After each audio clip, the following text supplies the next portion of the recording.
الرحمن علم القرآن خلق الإنسان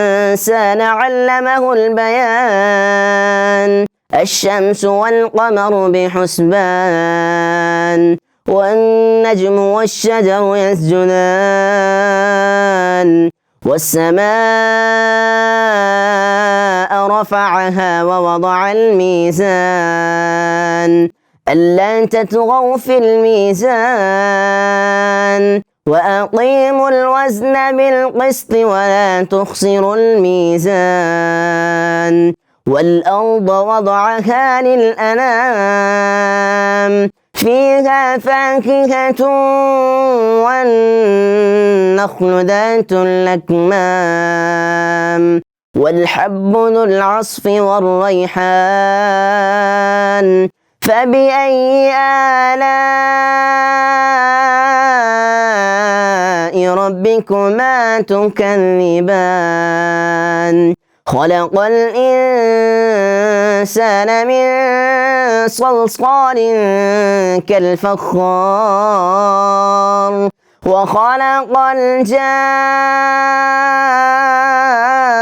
الجان من مارج من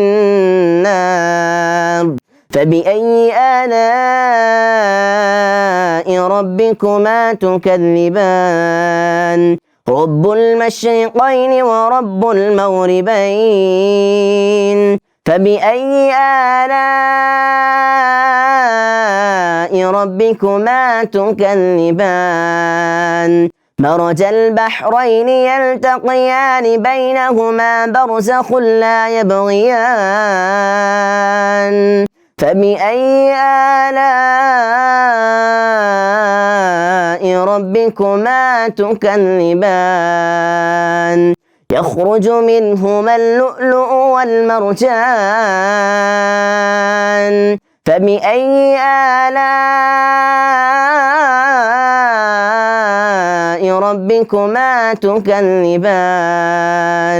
وله الجوار المنشآت في البحر كالأعلام فبأي آلاء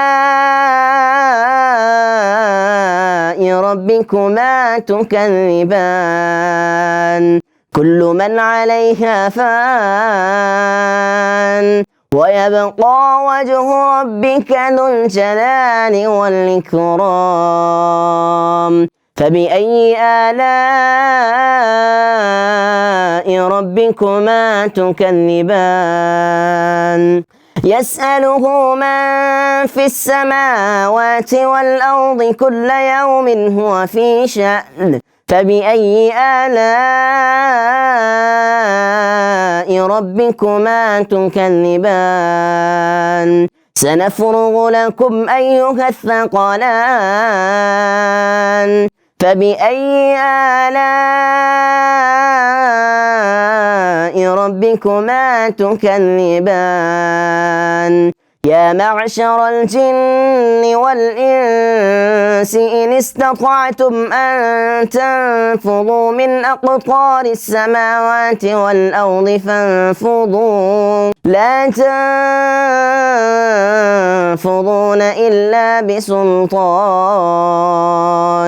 فبأي آلاء ربكما تكذبان